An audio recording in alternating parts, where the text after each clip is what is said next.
كشف اللثام رأيته قمر والله والله والله قمر قمر إذا كشف اللثام رأيته أبهى من البدر المنير وأحسنا.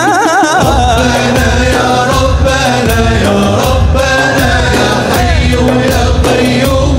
يلا نقول مع بعض سوا. يا رب الله. ربنا يا ربنا يا ربنا يا حي يا قيوم نور قلبنا. الله الله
Bismillahirrahmanirrahim. Assalamualaikum warahmatullahi wabarakatuh. Alhamdulillah, alhamdulillahi rabbil alamin, wassalatu wassalamu ala habibi rabbil alamin, sayyidina wa habibina wa syafi'ina wa nuri qulubina wa maulana Muhammadin. Ya Rasulullah, salamun alaik ya Rabbi عشاني ودرجي يا رسول الله سلام عليك يا ربي عشاني ودرجي يا رسول الله سلام عليك يا ربي عشاني اللهم صل وسلم على سيدنا محمد الفاتح لما أغلق الخاتم لما سبق ناصر الحق بالحق والهادي إلى صراطك المستقيم وعلى آله وصحبه حق قدره ومقداره العظيم. اللهم أخرجنا من ظلمات الوهم وأكرمنا بنور الفهم وافتح علينا بمعرفة العلم وحسن أخلاقنا بالحلم وسهل لنا أبواب فضلك وانشر علينا من خزائن رحمتك يا أرحم الراحمين. سبحانك لا علم لنا إلا ما علمتنا إنك أنت العليم الحكيم. رب اشرح لي صدري ويسر لي أمري واحلل عقدة من لساني يفقهوا قولي بجاه Nabi wassahabi wa ali amma ba'd. Yang sama-sama kita muliakan dan kita hormati pimpinan Yayasan Al-Khairiyah Bapak Haji Abdillah, Ustazah Haji Azizah beserta keluarga, kita doakan panjang umur, sehat afiat, dijauhkan dari segala penyakit zahiran wa batinan. Amin amin ya rabbal alamin.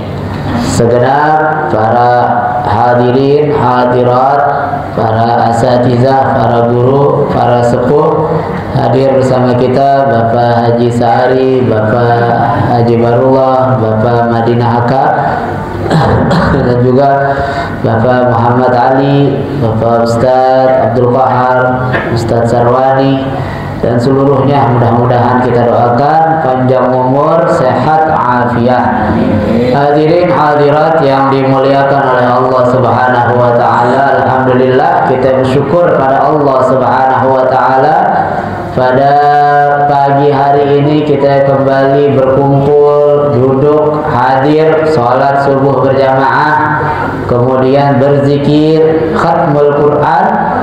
yang semoga kesemuanya itu Allah terima dan Allah berikan ganjaran pahala yang setinggi-tingginya, sehingga kita matinya di dalam di akhirat mendapatkan keberuntungan yang luar biasa. Amin amin ya rabbal alamin. Selawat beserta salam kita haturkan kepada junjungan kita Nabi besar Muhammad sallallahu alaihi wasallam yang telah menuntun kita umatnya minal zulumati ilan nur, minal akhlaqil fasidah ilal akhlaqil karimah. Hadirin hadirat yang dimuliakan oleh Allah Subhanahu wa taala,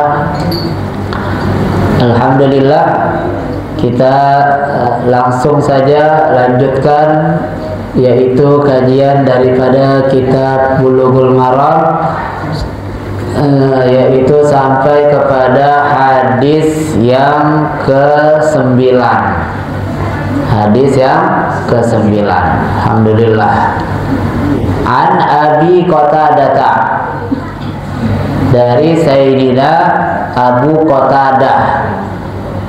Sayyidina Abu Qatadah ini adalah orang Ansor, orang Madinah, dan wafat di peperangan Uhud. Wafatnya di peperangan Uhud. Beliau wafat di usia 54 tahun, meriwayatkan 170 hadis. Ini Sayyidina Abu Qatadah. Sayyidina Abu Qatadah namanya Al-Harith bin Rabi'i. Al-Harith bin Ar-Rabi'i Al-Ansari, orang Ansar, As-Sulami. Beliau riwayatin qala fil hirrah. Beliau meriwayatkan terkait kucing.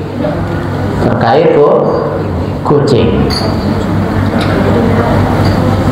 Innaha laysat binajisin, innama hiya minat tawafina alaikum.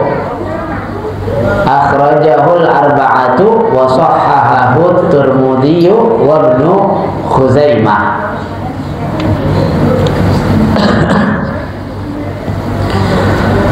Jadi Nabi sallallahu alaihi wasallam, ini dasar cerita daripada hadis ini. Ketika itu Abu Hurairah naruh air, Abu Qatadah lagi naruh air di satu tempat. Terus tiba-tiba datang Hirrah. Kucing ini dalam bahasa Arabnya ada beberapa nama, di antaranya Hirrah, ada lagi namanya Kittun. Kalau Kittun ini identik dengan kucing rumahan. Kucing-kucing rumahan yang ada di rumah, yang tidurnya di sofa, yang tidurnya di kasur, atau kucing-kucing rumahan, ini Kittun. Makanya diadopsi sama orang Inggris Kitty, Hello Kitty, Hello Kitty, Kitty apa Kitty? Apa Kitty? Hello Kitty, dari cat, bahasa Inggris cat ya, C-A-T, cat, kit. Kalau bahasa Arabnya kofto, Kittun, kucing rumahan. Nah, kalau kucing kampung yang adanya di jalanan, fighter nih, petarung, namanya Hirrah. Kucing-kucing ada di jalanan yang liar, ini disebutnya Hirrah, kucing. Nah, ini Abu Qatadah naruh air, tiba-tiba datang kucing. Itu kucing tashrabu minhu. Itu kucing langsung minum dari air tersebut. Minum dari air tersebut. Ini kucing kalau minum kan beda sama binatang yang lain. Dia kalau minum halus banget, lidahnya doang digoyang-goyangin tuh kucing. Artinya bagian mulut yang paling dalamnya menyentuh daripada air. binatang yang lain cuma bagian mulut luarnya aja yang menyentuh air. Kalau kucing dalam-dalamnya nyentuh, bukan cuma luarnya doang. Nah, akhirnya itu kucing menundukkan palanya, dia minum. Akhirnya banyak yang bilang, ini nggak boleh, ini nggak bisa dipakai lagi, kena kucing udah, nggak boleh diminum, nggak boleh dipakai, nggak boleh digunakan. Alhasil dianggapnya najis sama sahabat yang lainnya. Sampai ditanyakan kepada Nabi SAW, ditanyakan kepada Nabi Shallallahu Alaihi Wasallam.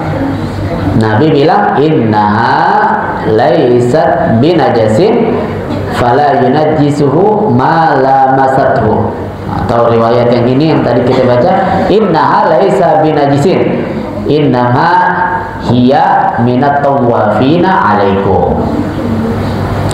Itu kucing, kata Nabi SAW, laysat binajasin, kucing tidak najis, kucing tidak najis.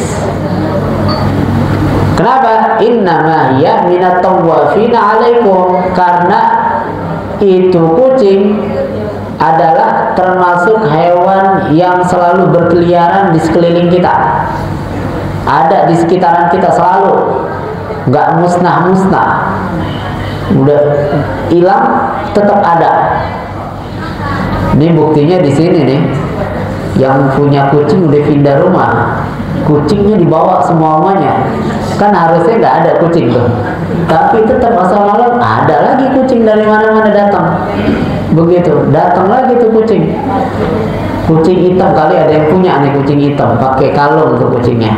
Kalau malam suka ngayap kemari tuh, kucing hitam, ada putihnya sedikit. Artinya ini kucing ada di kalian, ada di sekeliling kalian, nggak pernah lepas, ada selalu.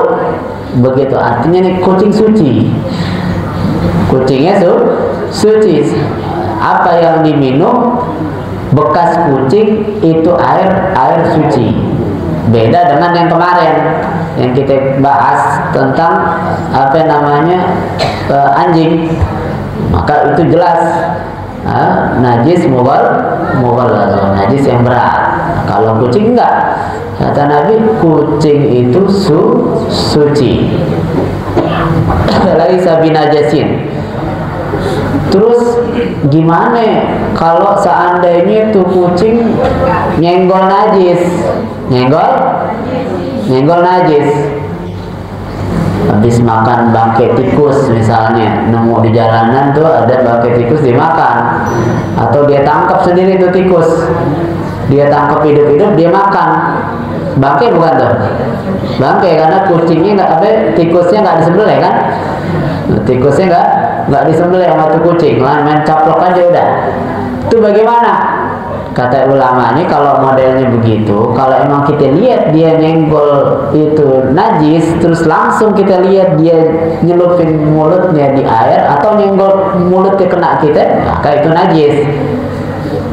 Terus kalau seandainya kita lihat di jalanan ada kucing makan bangkai, habis itu kita pulang, sampai rumah tuh kucing datang lagi ke kita, ada beberapa saat kita nggak melihat tuh kucing, maka itu kucing dianggapnya suci. Mulutnya seandainya, asalkan nggak kelihatan ada bekas darahnya, ada bekas-bekas tanda-tanda najisnya, maka jadi kita dianggap sama ulama itu suci. Jadi jangan was-was, jangan was-was. Bulunya disentuh suci. Terus gimana kalau mangkuk kucing, atau kucing kadang-kadang suka naik ke badan nih, duduk, kan begitu, suka mangkuk aja tuh, padahal bukan muhrim ya, bukan mahram, bukan saudara, bukan apa, tuh kucing main nemplok aja. Maka kalau hal yang demikian itu tetap dianggapnya suci. Terus ada lagi yang nanya, itu kucing kan kalau buang air nggak cebok, kucing buang airnya cebok apa enggak? Nggak, kan nggak cebok, berarti ada najis itu, ada ada najisnya. Di tempat keluar kotorannya itu pasti ada najisnya karena dia nggak cebok, nggak istinja. Terus dia juga nggak pakai pampers, begitu. Terus kalau nyenggol gimana? Kalau al-jaf, kembali lagi sama kaidah fikihnya, al-jaf bil jaf la yanjus atau ya la yunajisu bila khilaf. Sesuatu yang kering menyentuh sesuatu yang kering maka tidak akan berubah menjadi najis. Tempat kotorannya tempat keluar kotorannya emang kotor, tapi selama itu kering naik ke sejadah atau ke pangkuan kita maka suci, dihukumi suci. Jadi selama kering, kecuali ada basahnya nih, mungkin baru banget keluar tuh dia, belum cebok, duduk pangkuan kita ada basahnya, apalagi ada aromanya, udah jelas kalau itu najis. Tapi kalau kering sama kering maka hukumnya suci. Jadi itu apa namanya, kalau naik di pangku segala macam. Terus kalau bulunya gimana? Bulunya kucing, ulama beda pendapat nih kalau bulunya. Ada yang mengatakan najis bulunya, ada juga yang mengatakan tuh kucing bulunya, karena semua bulu hewan, kata ulama yang mengatakan ini, semua bulu hewan tidak dianggap bangkai, maka termasuk bulu kucing tidak najis kalau ikut pendapat yang ini. Jadi semua hewan baik yang apa namanya dimakan ataupun yang tidak dimakan, terlepas di luar jangkauan dari yang dasarnya najis kayak anjing atau babi, maka bulunya tidak najis karena dianggap bukan bangkai.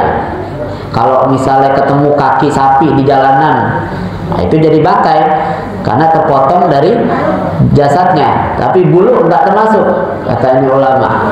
Maka kalau dari situ bulu kucing tidak najis secara mutlak. Ada yang katakan bulu kucing tidak najis kalau sedikit, karena minat tawafin, karena dia sulit dihindari. Kalau sedikit, bukan disengaja juga, bukan sengaja kita potong, kita kantongin bulunya atau dibuat jimat bulunya, enggak. Tapi itu bulu apa namanya, sedikit copot, sedikit copot, begitu. Sedikit copot maka itu bulu enggak najis. Ini bulu kucing, karena sulit kita menghindari daripada bulu kucing gitu. Dan kucing ini termasuk minat tawafin yang selalu ada di lingkungan kita. Ini kalau ngomongin kucing, gimana kalau ada orang yang steril kucing? Ya, kalau ada steril kucing tuh, ada apa enggak? Ya. Steril kucing itu rame banget, apa yang diomongin sih? Pojokan tuh. Lagi ngomongin kucing juga apa gimana? Seru banget, ajak-ajak apa kalau ngobrol? Iya. Jadi kalau steril kucing tuh bagaimana? Ulama beda pendapat tuh. Jadi kita pertama jangan bayangin kucing tuh kayak manusia. Kadang-kadang kejam, menyiksa, menyakiti.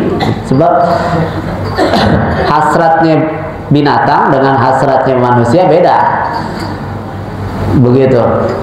Jadi nggak sama. Jadi ketika hasrat manusia tercegah, bisa uring-uringan, bisa gila, bisa melakukan hal-hal yang di luar jangkauan. Tapi kalau binatang enggak, begitu. Kalau binatang beda. Maka ulama katakan boleh disteril. Imam Syafi'i kasih syarat, tapi Imam Syafi'i kasih syarat kalau ada tujuannya. Kalau ada tujuannya, misalnya tujuannya agar tidak memperbanyak kucing nanti nggak keurusan, begitu boleh. Atau hewan yang dimakan, hewan yang dimakan misalnya kambing dikebiri biar gemuk, ada tujuannya, boleh.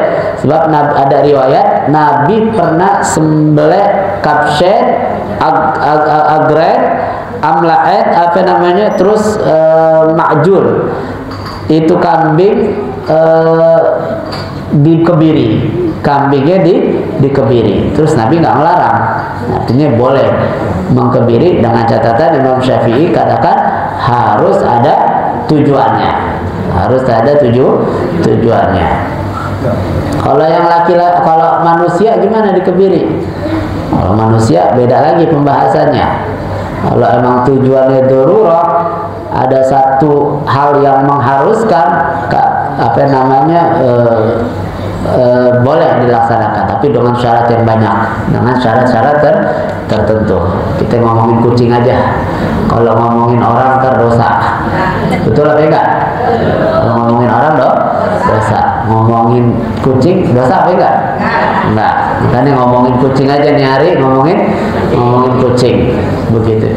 Terus hadis Nabi SAW banyak yang menjelaskan kita mesti berbuat baik sama seluruh binatang secara umum.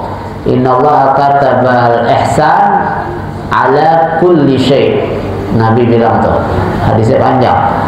Allah mewajibkan kita selalu berbuat ihsan, baik kepada segala sesuatu, termasuk binatang. Bahkan tuh Nabi SAW katakan, dakhalat imra'atun, ada perempuan masuk neraka gara-gara miara kucing nggak dikasih makan di dalam kandang, nggak dilepas, nggak dikasih makan. Begitu, makanya hati-hati yang miara kucing, miara apa aja dah, miara binatang tuh kasih makan. Kalau nggak sanggup kasih makan, lepas, sudah biarin. Begitu. Jadi dari situ, dari hadis itu juga kita boleh miara binatang, nggak apa-apa. Apa namanya, nggak ada larangan, karena mereka emang diciptakan untuk kita manusia. Ntar orang kan kadang-kadang, nggak boleh nih miara ini, apa namanya, kesian, dikandangin kesian, burung di kandang kesian, dia harusnya di alam bebas. Apa-apa boleh-boleh aja miara, yang penting dikasih makan. Kan kadang orang suka aneh-aneh nih, mentang-mentang nggak demen ame burung, akhirnya dianggapnya miara burung nggak boleh, itu harusnya di alam bebas. Coba bayangin, kamu sendiri ditaruh di kandang, orang tua kamu di mana, kerabat kamu, disamain dengan manusia, ya beda. Begitu, jangan disamain, beda. Miara burung terserah, bebas, yang penting kasih makan. Begitu. Nah, miaranya juga yang normal-normal aja, burung, kucing, ayam. Jangan miara buaya, jangan miara ular, repot kalau miara buaya. Apalagi ibu-ibu, jangan miara buaya, ntar kawin lagi dia. Namanya buaya kan. Jangan, ya bu ya, jangan miara buaya, ntar kawin lagi, bahaya. Begitu. Nah ini dia. Jadi apa namanya, kucing ini suci, apalagi orang-orang yang was-was. Insya Allah mudah-mudahan nggak ada di sini yang was-was. Kalau udah was-was, ada kucing lewat, udah dianggap suci aja. Khusus orang-orang was-was, kucing lewat udah jangan dianggap najis. Sebab kalau najis dia was-was, ntar repot. Penyakit was-was nih repot. Kira-kira sampai di sini. Kalau ada yang mau bertanya, silakan. Kalau bisa kita jawab, kita jawab sama-sama. Ya boleh. Kucing.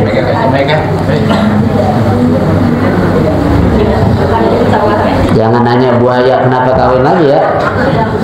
Assalamualaikum warahmatullahi wabarakatuh. Waalaikumsalam warahmatullahi wabarakatuh. Ini Ustaz, saya mau tanya tentang sholat sama kucing. Ya. Dua pertanyaan. Masalah sama kucing. Kirain sholat bareng kucing. Saya habis masak. Nah pas habis masak goreng ikan, terus zuhur. Nah terus saya sholat. Terus pas lagi mau wudhu, bapak minta makan. Ya udah, itu ikan saya taruh dah, terus saya cari nasi dulu dia. Terus saya sholat. Pas saya sholat, udah 3 rakaat tuh. Dia bapaknya habis makan, ditinggal keluar ngerokok. Nah kan ikan dimakan itu di meja. Saya lagi sholat nih, terus aku kucing mau makan ikan kan, tapi ngeliatin muka saya dulu. Akhirnya saya telototin, saya sambil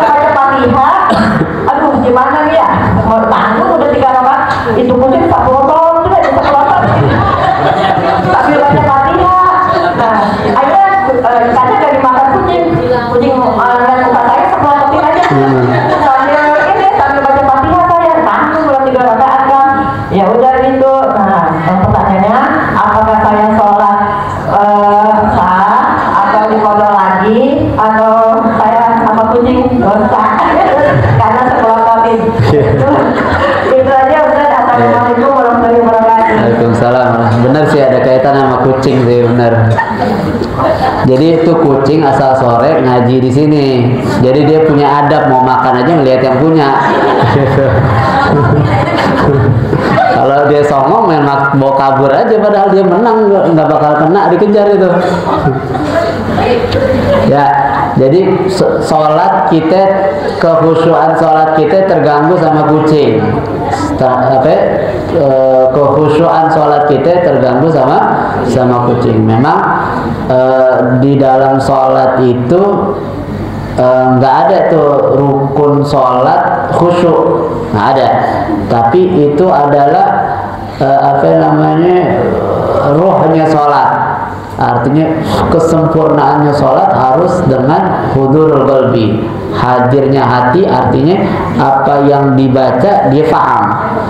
Terus khusyuk itu kan tenangnya seluruh anggota badan, tenang seluruhnya, dari ujung kaki ujung rambut tenang, itu khusyuk. Kalau hudurul qalbi, apa yang dia baca dia paham, walaupun secara global. Baca Fatihah kita nggak tahu artinya semua, intinya Fatihah ini adalah minta hidayah, jauhkan dari orang sesat, orang yang segala macam dah, secara global. Walaupun secara global, Subhana rabbiyal azim, ini maha suci Allah, kita nggak tahu secara rincinya. Itu udah termasuk hudurul qalbi. Dan ulama selalu memberikan cara untuk dapetin gimana caranya khusyuk. Makanya kita makruh nahan buang air kecil, buang air besar kalau mau sholat. Nah kalau udah di tengah-tengah sholat ya ditahan. Artinya kalau mau sholat dia pengen buang hajat, buang dulu. Bahkan ulama bilang qaddimil asya qablal isya. Kalau udah malam mau sholat isya ada makanan, makan dulu baru sholat isya. Biar apa? Biar sholatnya khusyuk, nggak mikir makanan. Terus kita juga makruh pakai baju-baju yang warna-warni, yang ada banyak ini apa namanya? Iya, bordir. Banyak bordirannya kan, orang kalau banyak bordirannya ngeliat gini, wah cakep juga. Kadang-kadang ada garisnya diikutin dari ujung sini sampai ujung mana ujungnya nih ya. Itu mata tuh kalau lagi sholat. Memang itu sedikit mengganggu begitu. Nah, artinya ulama ini sangat perhatian juga terhadap sholat, karena tuh ada hadis Nabi SAW yang katakan sholat yang diterima oleh Allah Subhanahu Wa Taala itu makan akal, apa yang di situ khusyuk. Selama dia khusyuk, selama itu juga diterima sama Allah Subhanahu Wa Taala. Nah, kalau sholatnya kita sampai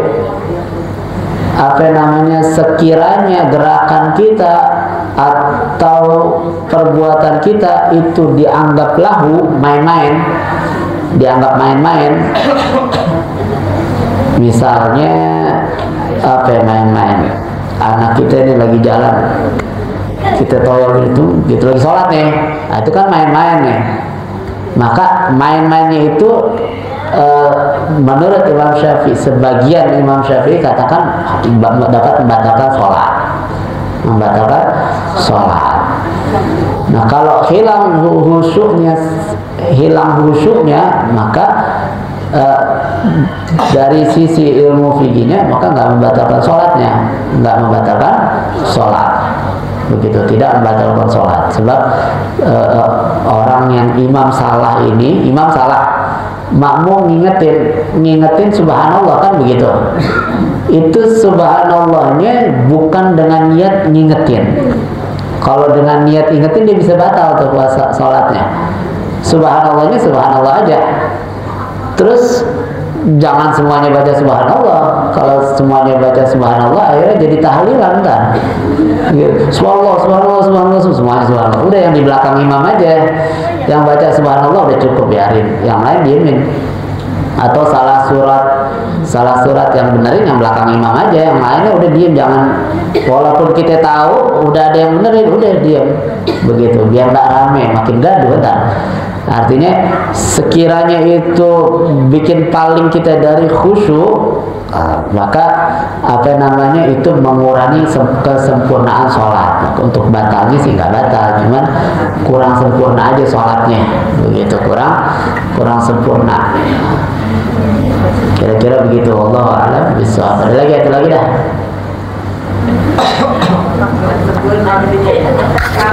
Kalau umpamanya suka lupa, ini lagi sholat suka lupa itu Ustaz gimana? Udah berapa rakaat ya? Ya kalau lupa rakaat.